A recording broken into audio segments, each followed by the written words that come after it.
I'm Mike Messier, and welcome to Short Film Showcase, your home for great short films from the next generation of great filmmakers. On this episode, we have two great studio guests, as well as some great short films. And if you'd like to have your short film on the Short Film Showcase, be sure and contact our producer, Bryan Casey, at bcfilms.net. That's Bryan Casey at bcfilms.net to have your short film on the Short Film Showcase. Right now, it's time for a music video. It's called Keep Running, and it's by Christopher Ryan. Let's check it out.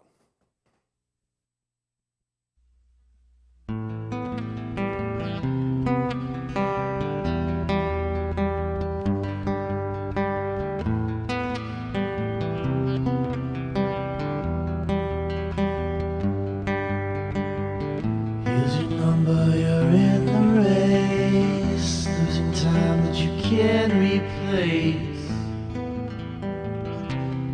So get running, push on through, enjoy the view. Don't believe all the lies we tell you. But keep running, keep running, keep running, keep running, keep running.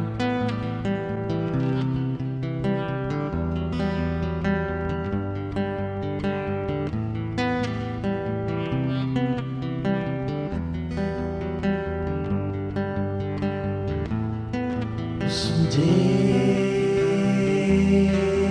our lives will wash away.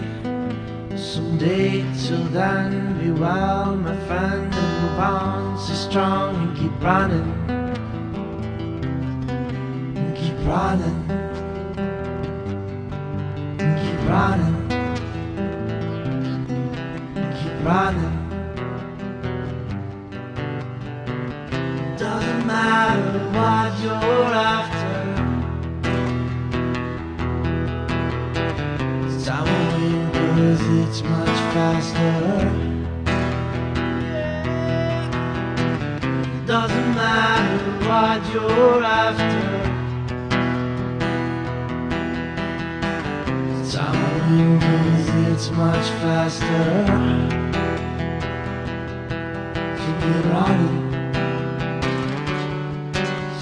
running, so keep running, so keep running.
Welcome back to Short Film Showcase.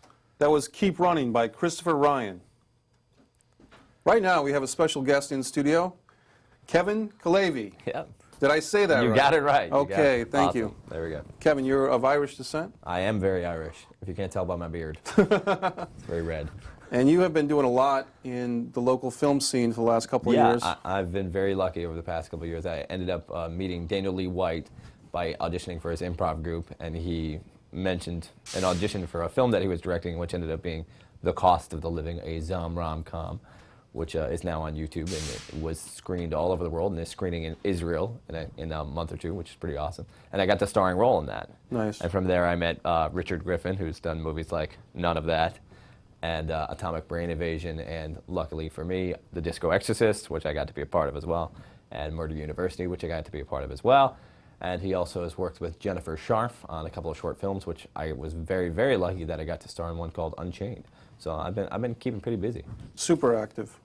And now, have you done, as well as acting, have you been behind the scenes as well, or mostly the acting? I've mostly been acting. I tried my hand at directing once, and I don't think I'll be doing it again until I learn my lesson more. 3 years ago at the 48-Hour Film Festival, I attempted to direct. And I had a great crew. Daniel Lee White lent me all of his equipment from Love Thy Job Films, who's the people who made The Cost of the Living. And I was in over my head. I didn't really have any experience directing films, and then I threw myself into it. And it ended, we got it done. It's on YouTube, but I didn't make it in time. Other than that, I've done a lot of special effects makeup, which, again, I got thrown into, but it ended up working out really well. So I've actually continued doing that since Cost of Living, and it's something I find that I'm just naturally good at, which is a nice talent to have. Now, as an actor, you told me off camera that you've been acting for quite a while. You started in theater, is that right? Yes, I did. I started in theater when I was 8, so that's 22 years ago. Wow. Yeah, so well, my parents were both actors. They met playing husband and wife in a play, and they said, my mother says she let him keep the part, which I always love. And they just brought me out of theater, and I think it was always a warm environment, because I think people in theater and in film are just warm, inviting, and they're as strange as it seems, they're very real people who are playing other people all the time, but still, they're very natural. So I grew up with a lot of good friends and people like that. And growing up in theater, a lot of times I would think about film and think about, oh, I want to be a movie star. I'm writing my Oscar speech, stuff like that as a young kid. And then when you start growing up and taking acting more seriously and really delving into it, you're like, man, the film actors have such a more delicate hand at performing, because on stage you're big, you're projecting, Grant, you can see me now, I'm like trying to restrain my hands from flailing all over the place. Sure. So that was my life for so many years, that was ingrained in me. So I went to a couple of film auditions and I just tanked, bombed, and absolutely embarrassed myself because I was still being a theater actor, because I was still being big and gesticulating and all that stuff. And so for years I just put it on the back burner and said, I'm just going to be a stage actor, I'm just going to be a stage actor. And then luckily for me, I met Dan White, and at his audition, first time around, he was like, all right, I was a little big. Right. And I'm like, I'm doing it again. And he's like, just calm down and slow it down. And I just took a breath and I did it, and I'd get in the lead role in that movie, and from there that opened the door for a lot of opportunities. But also, before that even happened, I didn't think there was a place for me in the film industry. Okay. Because I'm what they call a character actor. I'm not necessarily always the leading man, although I've been gifted to play leading men, which is awesome. I'm more of a character actor, and I'm more comfortable in that. And that's, again, usually the bigger part, the bigger in terms of performance, is like the villain or like the funny sidekick, stuff like that. Those are the more character actor roles. And I just thought, oh, there's no place for those. It's only leading men in Hollywood.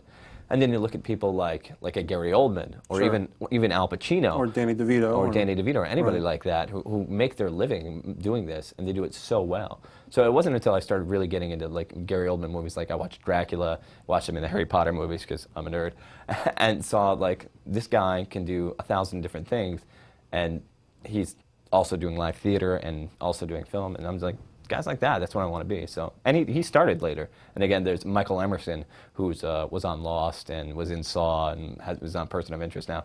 He's not a huge actor, but he's another actor who I actually got the pleasure to meet and actually talk to when he was at URI a couple of years ago. And he's a total character actor. and he started off in theater as well. And he's like, I just collect away, and finally the doors opened for him. So meeting him was like huge, because I loved Lost, and I really liked him in Saw, and he's been on so many different TV shows and movies. And he's a character actor. And he's like, you can totally do it.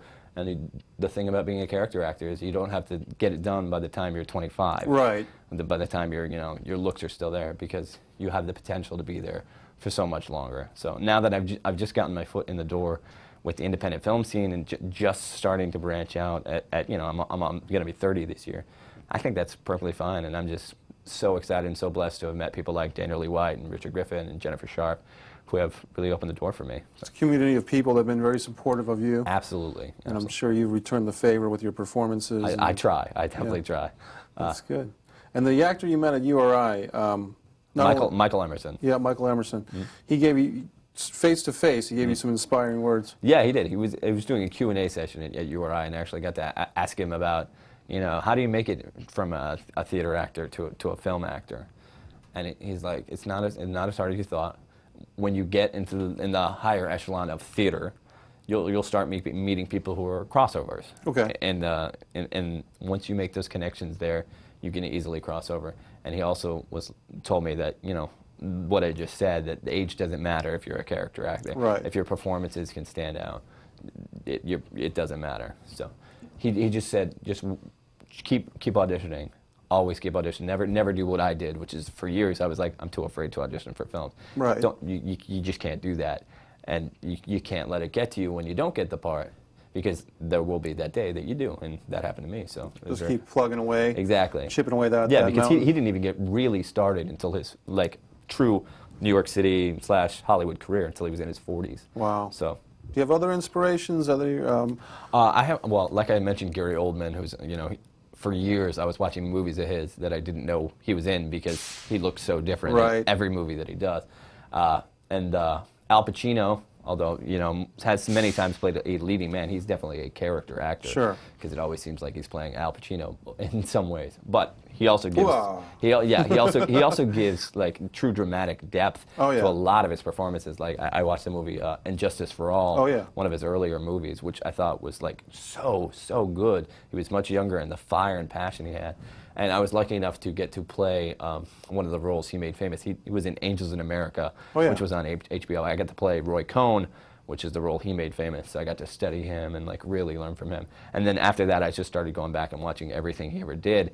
And I'm like, you know what? He gets kind of kicked around for seeming to be the same in every movie. But if you go back and look at his really storied career, this man has done such a variety of roles. Like when he played Jack Kevorkian on HBO a few years ago, I forget the name of the movie, but he did he looked like Dr. Kevorkian, and he threw his whole body into it, because he's a method actor, and it shows. And that's when I got into method acting, which is the Lee Strasberg School of Acting. Please tell us more about that, because we haven't had so many actors on our show per se, so tell us more about the method acting. Well, there are two types of method actors, and it depends on the generalization of the term. People say method actor, and then they say method actor. Stanislavski, way back in the early days of theater in the 1900s, well, early days of theater is Greece, early days of modern theater that we know it. He and Stella Adler and Lee Strasberg were all working together to come up with what makes a good actor. So Stanislavski came up with his set of principles, which became known as the method. And it's really just your basic acting tools, like motivations and purpose and stuff like that. Really not crazy. Stuff that they teach in every acting class around the world, no matter what the technique. And Lee Strasberg was one of the people who branched out from it. There are three main branches of modern acting as we know them. For most film actors, it's Sanford Meisner, who is like as real as you can get, like you're sitting in a room with people having a conversation. That's Sanford Meisner. He goes a little too far sometimes, because he's too real, to the point of a lot of the techniques are like, your shoes are blue. Yeah, exactly. Your shoes are blue. Or just staring at each other for inordinately long amounts of time. Right. Stella Adler kind of stuck true and blue to Stanislavski, as I understand it. Her technique I'm not as familiar with, but she's almost pure, just teaching the method that Stanislavski taught. So basic acting principles and how to make them work for you. Strasberg went on a route that neither Meisner nor Stella Adler liked. And this a lot of film actors use Strasberg as well. He was the one who said using past experiences, Yeah. reflecting on your own life, and how would you feel in a situation like that? Have you been in a situation like that? Substitution method? The substitute, exactly. Okay. Exactly.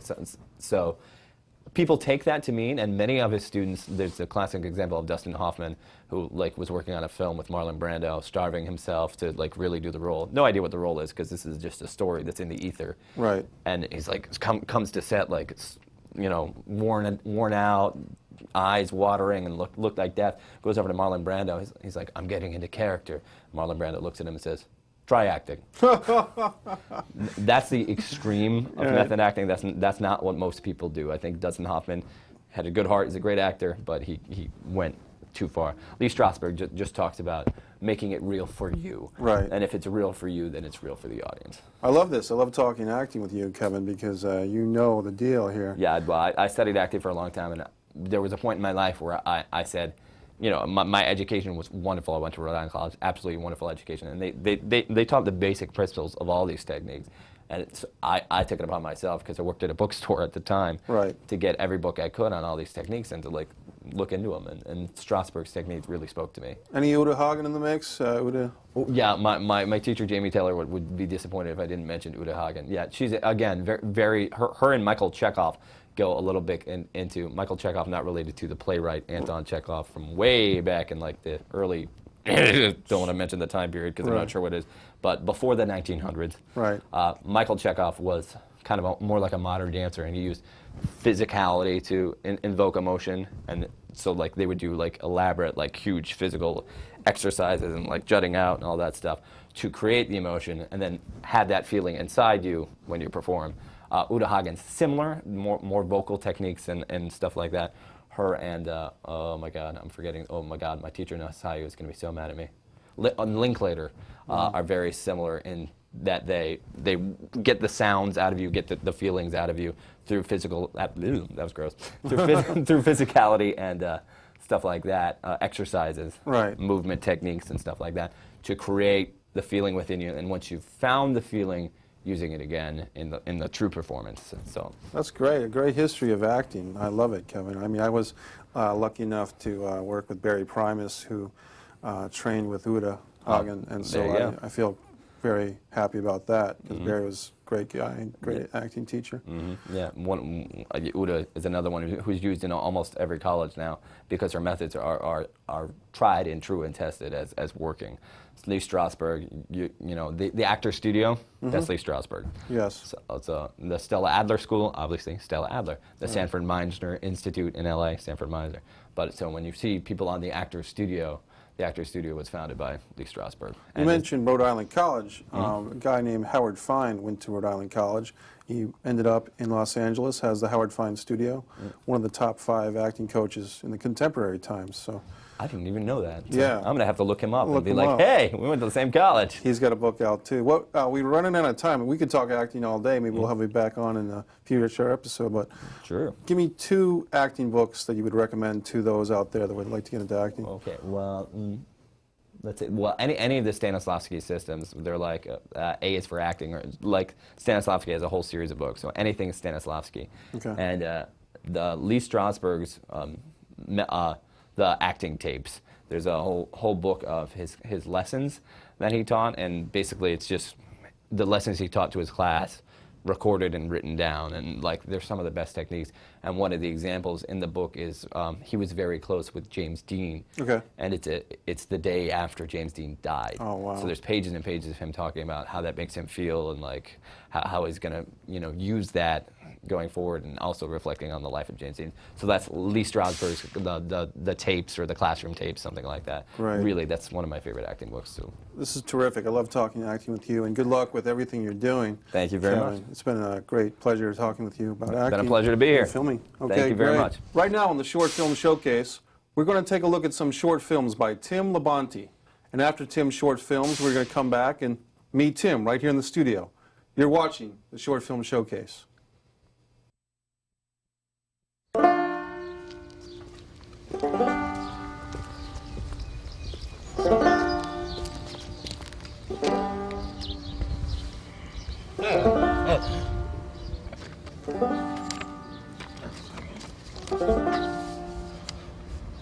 You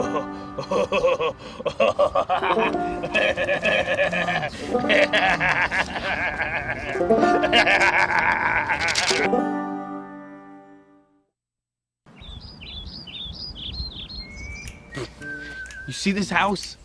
It's not yours. It's mine. I'm probably gonna build a moat. What about the mail trucks? I'm rich now. I'm gonna get emails.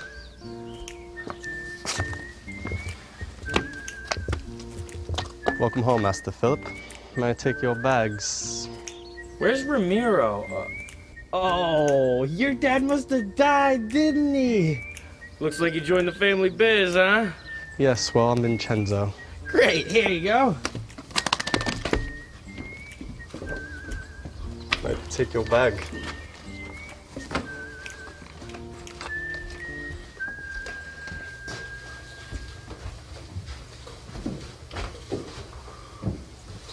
And so, who might you be? Ed. And you're a friend of Master Philip's. His first name's Master. So where might you be from, Ed?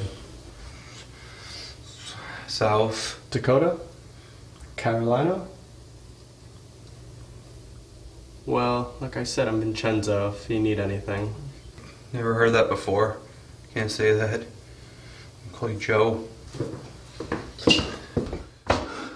Well, it's been a long time since you've been here, Master Philip. Allow me to reacquaint you and your guest with the house. Right. Rule. Your Aunt Loretta's master bedroom. You can do as you see fit with her possessions, for these are your things now. The living quarters. There is a bathroom here. Hey! And this is the grand bathroom. And here we have our exquisite dining room, where you will be enjoying the finest meals prepared by our gourmet kitchen. And here's the pool area. It's quite blue. Tell you what, we're not gonna be needing this. Never learned how to swim. Hey, howdy, neighbor. How you doing? I'll let you two catch up. I heard Phil Weatherly was back in town. So sorry to hear about your aunt. She was one hell... Shut the f*** up, Alan. Oh, he's a jokester, you. Hey, what's your buddy doing over there? Hey there, Alan Sarmast. I live next door. I grew up with this goober smoocher. Hey, Phil, do you remember that time at yacht camp you got sick on the water and you ralphed off a starboard? Do you remember that time when I choked your ferret and killed it? Yeah. All right. Well, don't hesitate to give me a call and if you need anything. And you enjoy the house. Don't come back, Alan. To Alan. What you working on? Thank God Aunt Loretta was a goddamn diabetic.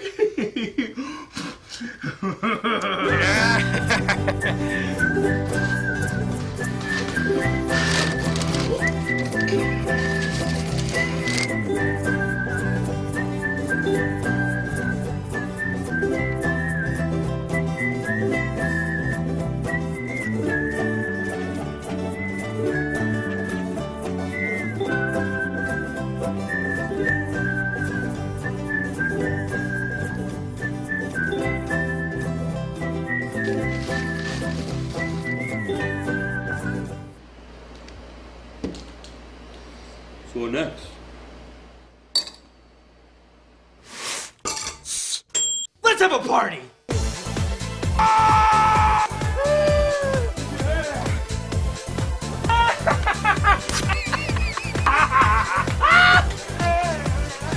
Who am I?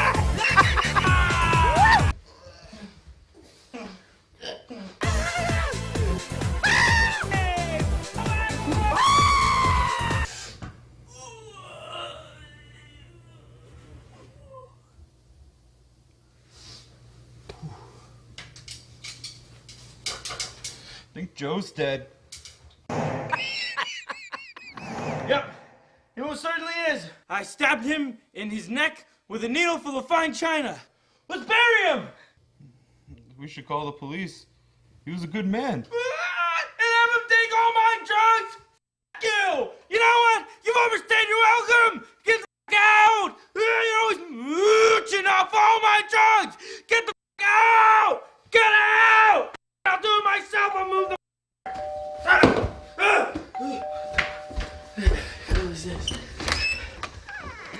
Hey, morning. Sprained my neck in my sleep. Not really a cool story, but listen, I was wondering if you could tell me. Leave the hell alone! Mother, anyway. I can get ready. Come on!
Don't laugh.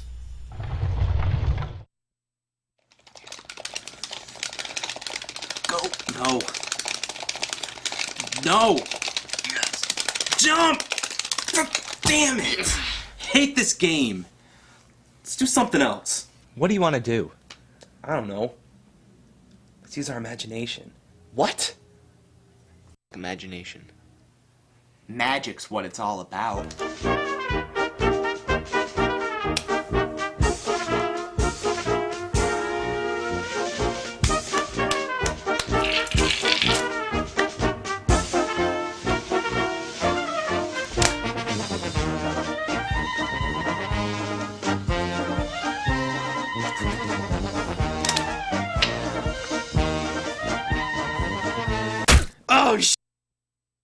Oh, oh, my eyeball! Where is it?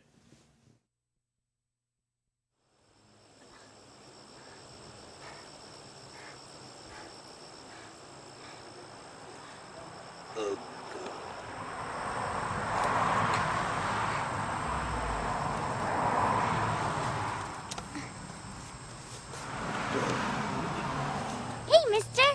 Would you like to buy some Girl Cubs of America cookies? All the money goes to a great cause. I'm sorry, I'm diabetic. I'm stripped for cash. I got laid off last week. I'd love to help, but I just can't. But someday, they might find a cure for cancer. And you'll have delicious cookies to remind you of that. I'd appreciate it if you left me alone. I'm depressed. I'm sure a neighbor has something for you. But mister, I already been to all the other houses. What about your wife? Does she have any money?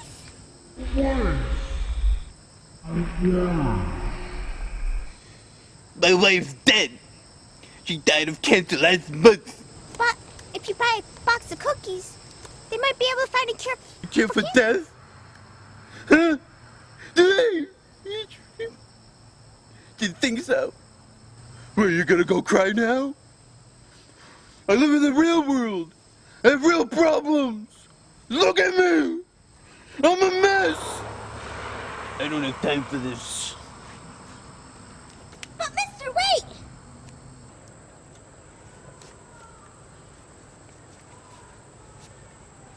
I can walk! I can walk! Look! I can walk! Oh God. Oh God, our foster parents are gonna sue me. Oh God.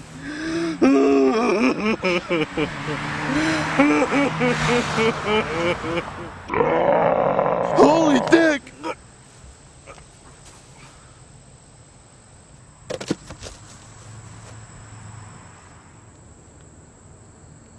Thanks, mister.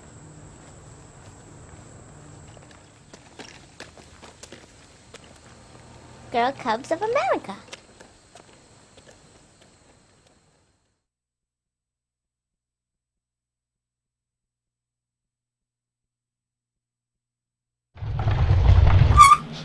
Don't laugh.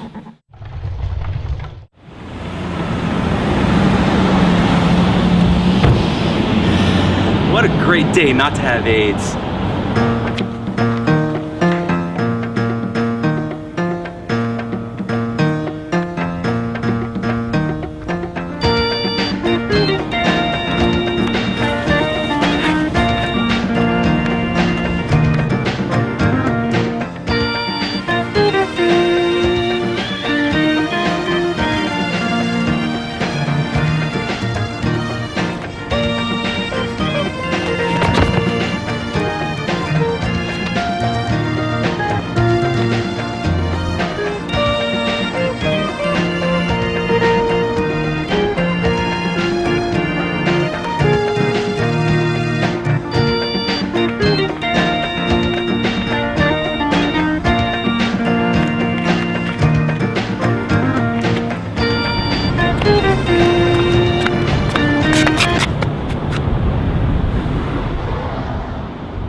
Oh, please don't be AIDS. Please don't be AIDS. Why? It's always AIDS.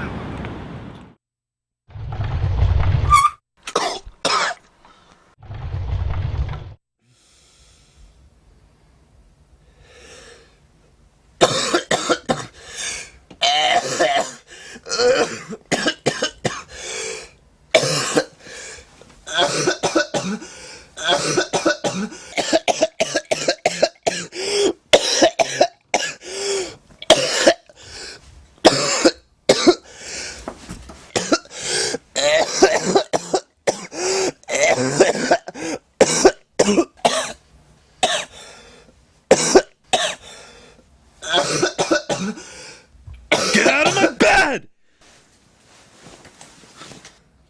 You're naked!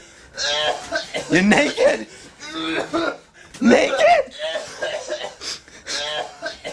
You shit my bed! You shit my bed!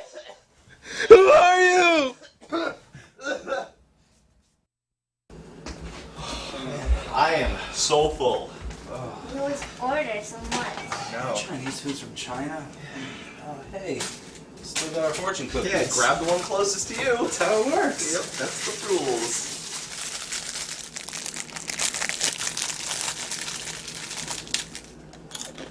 Your love will cradle his best friend nude? Accept your naked friend's embrace. Find comfort, undressed, in your friend's arms. I got a weird one. Yeah, mine's a little strange too. Ours, what does yours say? Let's do this. Don't laugh! Are those regular-sized tortilla chips just too big and fragile? And are those bite-sized chips just not meeting your expectations? No! Then try crumbs!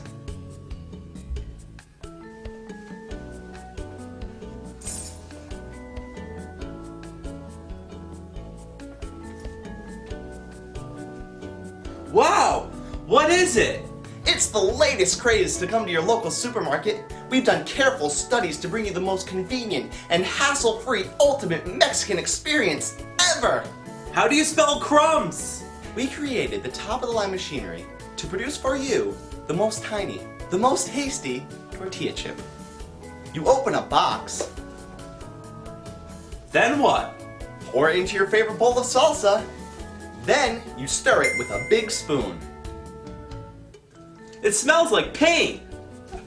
Then you take a bite, and you taste the most satisfying tortilla chip and salsa snack your tongue will ever witness. It tastes like pudding, but not! No, not pudding. Crumbs! The only side effect is mesothelioma. Cool! What's that? Ask your grandfather. And with crumbs, you'll be a hit at many occasions, like parties, Yom Kippur. But hey, if you call within the next 30 seconds, we'll even throw in football. Sounds like a double play! You bet. So call now and take advantage of our rush delivery. To order your own personalized box of crumbs, call 1-800-555-CRUMB. Please send all checks and money orders to Crumbs for Me, care of El Salvador Domingo International, 727 Churchill Way, Londonderry, New Hampshire 03035. Crumbs is for everyone. Side effects include dysentery, strep throat, measles, death. Do not eat crumbs while on birth control. If experienced symptoms of mesothelioma are met, it's a myth, and clearly all in your imagination. Crumbs is a legal patent of El Salvador Domingo International. Do you want muscles? Muscle Johnny's. You ever lift up your under tit and smell Funyuns? Yeah, me either. You ever get on a roller coaster and break it? Yeah, me either. Muscle Johnny's. You ever just think about working out and get swamp ass? Yeah, me either. You ever think you're a genius when you run out of food and think of new snacks? Yeah, me either. You get disgusted by touching your own sweaty muffin top thing? Yeah, me either. You ever go outside to make a snow angel and realize you didn't make a snow angel? Yeah, me neither. Have you ever used your belly button as a Pez dispenser? Yeah, me either. You ever use your neck fat as a neck pillow and then fall asleep? Yeah, me either. Do you wish your hopes and dreams were covered in chocolate? Me either. You ever wave to a fellow fatty and wonder what they just ate? Yeah, me either. Are you eating right now? What is it? Either. Does it bother you when your own fat touches you and you think someone snuck up on you? Me neither. Do you like salt? And when tow trucks and plow trucks go and salt the roads, you lick them? Because the roads are filled with salt? Yeah, me neither. Then what's the hold up on my program, Muscle Johnny's?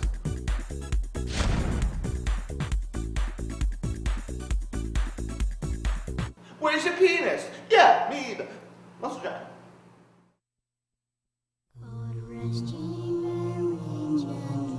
Coming this Christmas season, a spectacular event like no other, arriving to your front door. Two musical legends come together, bringing you the most festivus of holiday recordings this century. Time Life is happy to bring you Celeste and Donnie, a Christmas Together duets.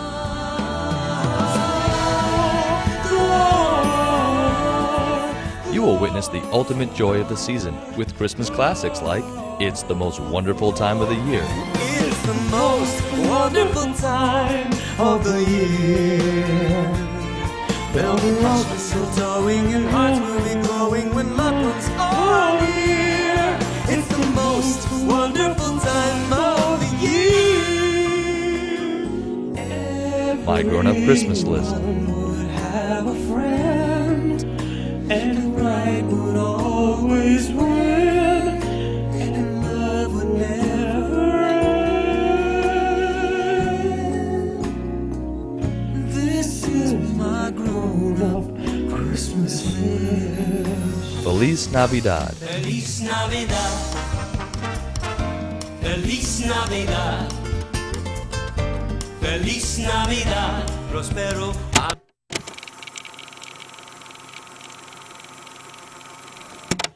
Oh, holy night. Oh, holy night. Stars are brightly shining. This is the night of our dear Savior's birth. Oh, night divine.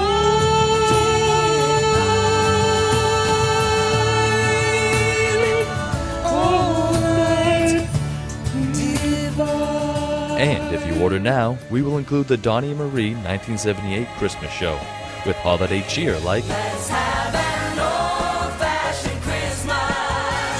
Old-fashioned Christmas. Hang the stockings on the fireplace. The presents neath the tree. Just like an old-fashioned Christmas. Old-fashioned Christmas. Here's how to order. Pine cones and holly berries, popcorn for you, apples for me, red striped candy, nutcracker handy, kettle a bubble and hot as can be, snow clouds hang low and threatening.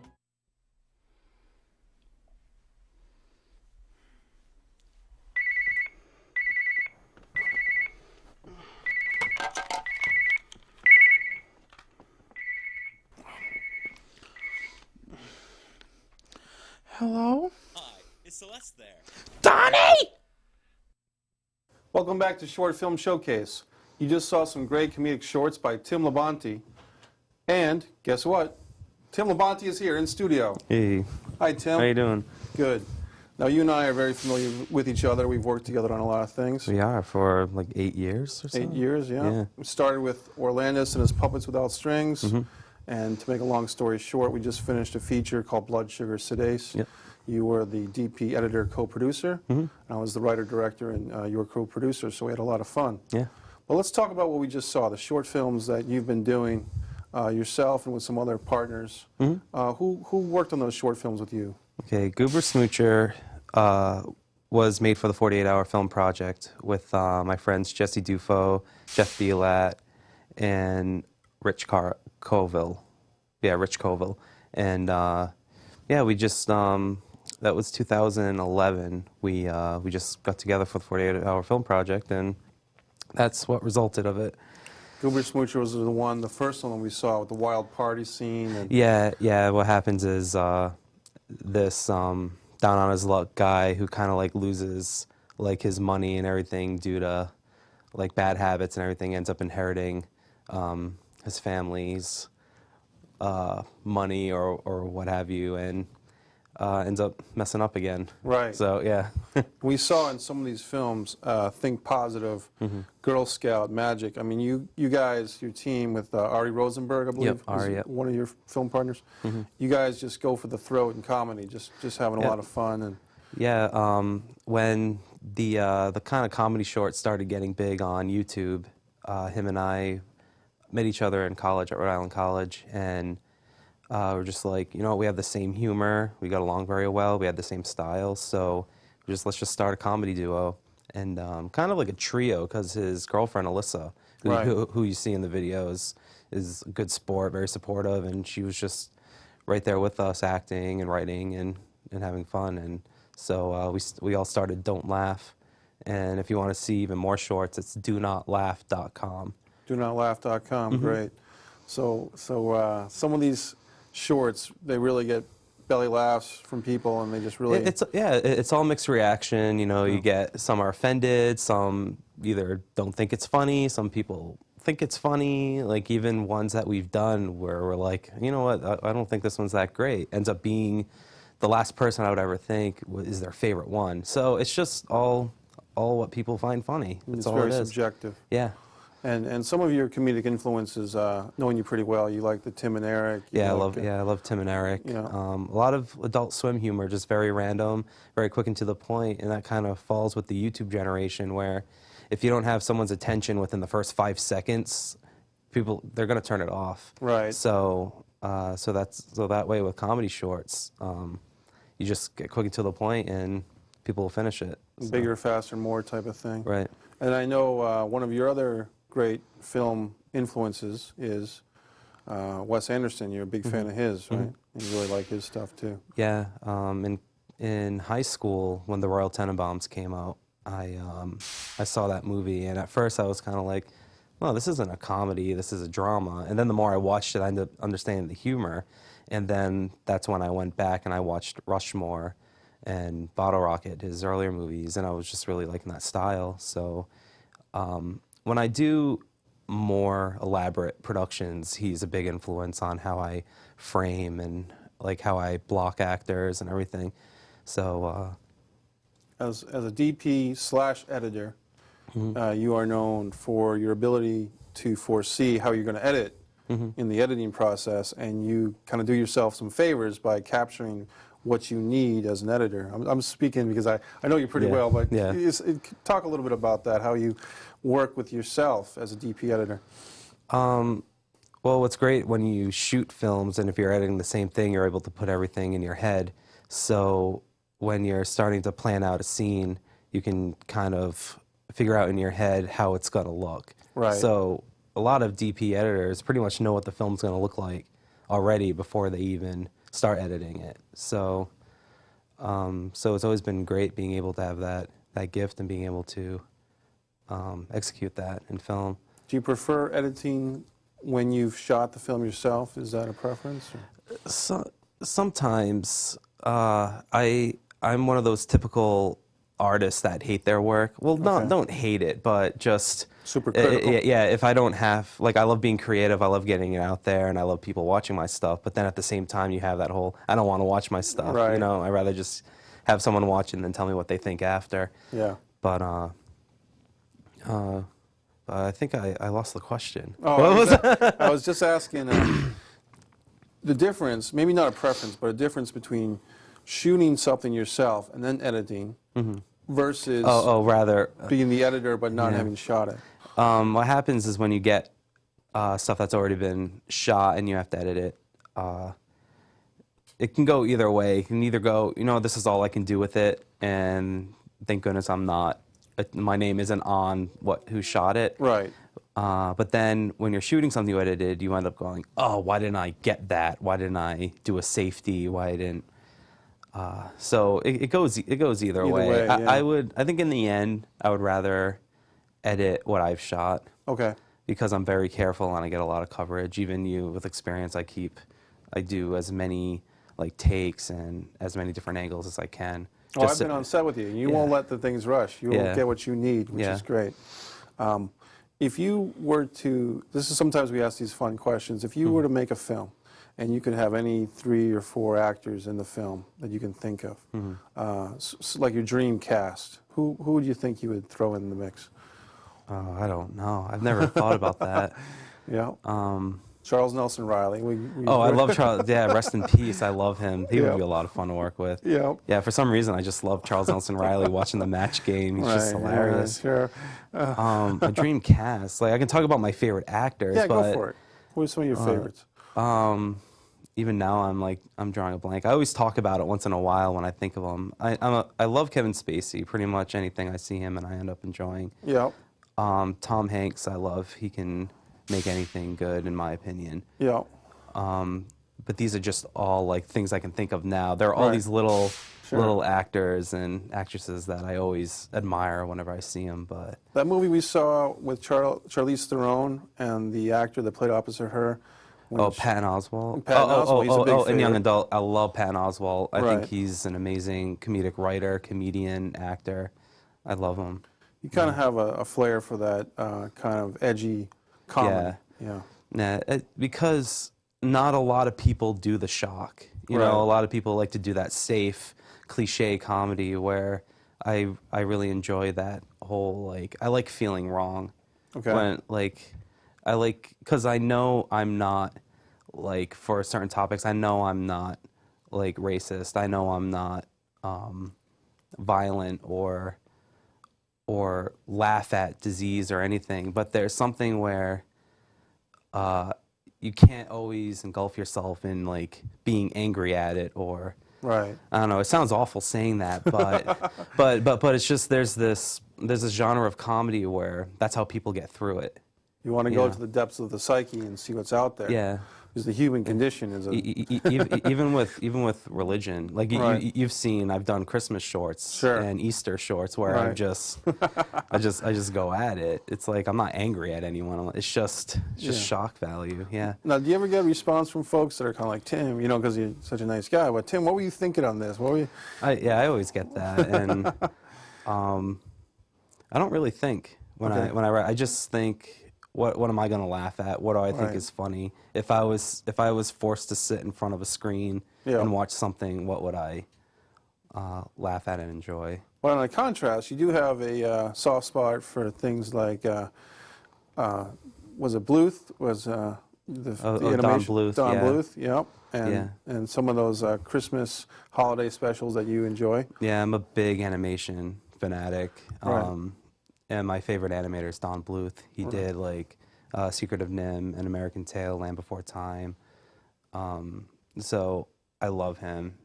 He's like an like Disney. He left Disney and started his own thing and became very successful with that. And then I love the Rankin Bass Christmas specials, like the stop motion and their Christmas animation and all that. That's great. Yeah. Do you ever see yourself working in an animation environment? Would you like to do that?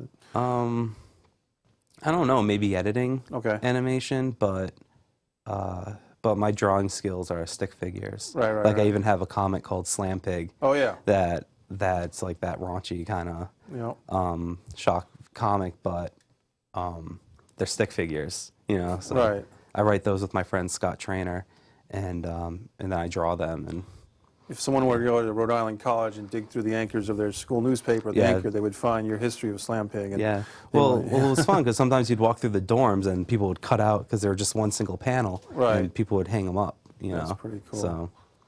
Now, speaking of the Rick, or Rhode Island College you went to, it's a state school here in Providence, Rhode Island, or in Providence, Rhode Island. Mm-hmm. Do you think that was a good creative environment? Because I know you were very active in the school paper and so forth. Yeah, it's liberal, so you're able to do whatever you want, say whatever you want, and the school and its faculty support that.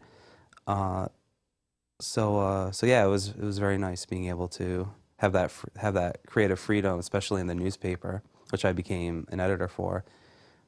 But the degree in film there is different because a lot of schools will focus a lot on production. Okay.